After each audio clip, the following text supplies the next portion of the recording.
Broussard, let me start with you. What do you make of all of this, of all the back and forth? Well, Jenna, obviously there's so many levels to this, and maybe I'll get to the media level in the next go-round, but the bottom line to me is this. If you look at it strictly from a basketball perspective, then you think what Steve Kerr said was crazy. And that apparently, from his tweet, is how KD looked at it. To coach the worst team in the league was more enjoyable than coaching the best team in the league. That doesn't make any sense. And KD took it as a shot at him.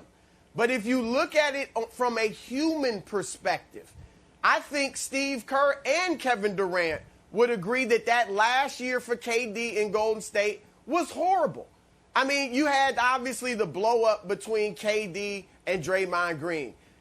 After which KD reportedly felt isolated and was barely talking to his teammates. You had the cloud of KD leaving in free agency hovering over the team. You were going for a three-peat, which is a burden that even Michael Jordan found taxing. Okay? That's not to mention that Klay Thompson and Kevin Durant have season-ending injuries in the playoffs, and you, among your others, with the other front office people, are blamed for bringing KD back too early. Of course it was a horrible season for Steve Kerr. And then here's the last thing. Coaches hate losing, obviously. But one of the things that makes it worse for coaches to lose is questions about your job security.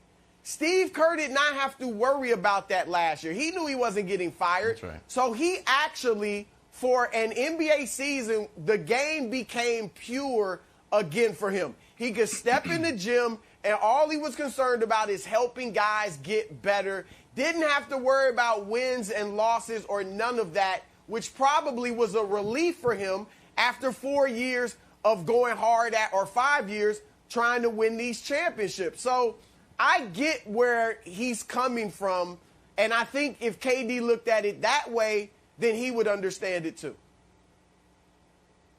Yeah, the telling thing to me, Broussard, was that KD saw something and knew it was probably going to be an issue and decided to tweet rather than just give Steve Kerr a call. And, Nick, that was the sign to me that their relationship is not as strong as it possibly would be. I think if you read anything bad that if you heard something bad on the podcast, you wouldn't just respond to a tweet. You'd pick up the phone and call the person.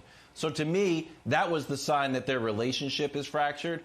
But to say that it was like wildly irresponsible for Drew Schiller to categorize and describe Durant's last season as Durant's last season, rather than have Steve Kerr described it as like the year we lost to the Raptors in the final. No one describes that season like that. No one's like, you don't remember that year when the Warriors lost to the Raptors in the final. That's just not how basketball fans talk. That was defined by Kevin Durant's last season with the Warriors. And here's why I knew it wasn't a quote.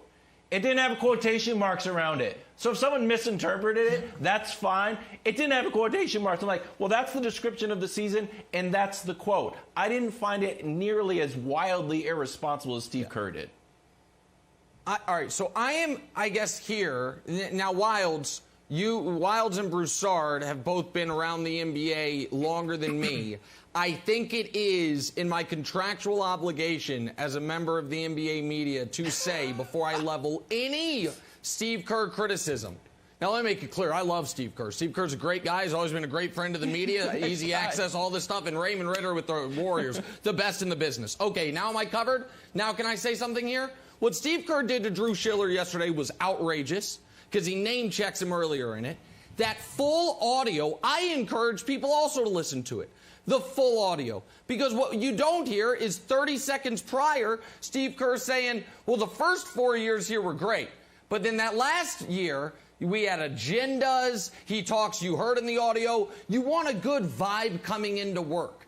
And then Steve Kerr at the press conference acts like he was saying, well, the year we lost to the Raptors, we had two guys suffer traumatic injuries. So that, of course, ruined the feelings about the season. That's not what he was talking about. He was clearly saying the 2019 Warriors was not a fun group to be around. The 2020 Warriors, despite all the losing, was a fun group to be around. Well, what could he possibly be talking about when he says vibes, stories the media knows about and doesn't know about, and agendas? He's talking about Durant. And the fact that Kerr, instead of recognizing, I got a little too comfortable on a podcast and stepped in it a bit. And by the way, there's been a whole book written about this. Ethan Strauss, we had him on the show talking about this. Everybody knows that relationship wasn't great at the end between Durant and his teammates, between Durant and Kerr. For Kerr to then be like, oh my God, irresponsible media, acting like I was taking shots. It is what it is.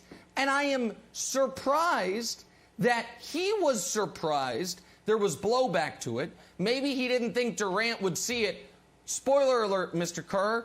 Kevin Durant sees it all. He's always very online, and he is here to respond to you. So, like, it's not going to go by unnoticed. Like, so I think Kerr's indignation, Brandon, is a little misplaced, especially if you listen to the audio and hear how he describes that season compared to the season that just finished. The biggest 100%. Part of the problem was the Kevin Durant situation. Not situations. With Draymond, with his teammates, with free agency, and then even the injury. So, yes, a lot of it was about Kevin Durant. And Steve Kerr, this has happened to several guys. It's happened to Kyrie, right? When he's on the podcast talking about, I finally got somebody that can hit the last shot. And then he jumps on the media for assuming he was talking about LeBron. Well, duh. Of course you were talking about LeBron. Well, time out. It happens with a lot of guys who say they put something out there, and then when it gets played up in the media, but the other side of that, they're like, oh, I didn't think it was going to look that bad.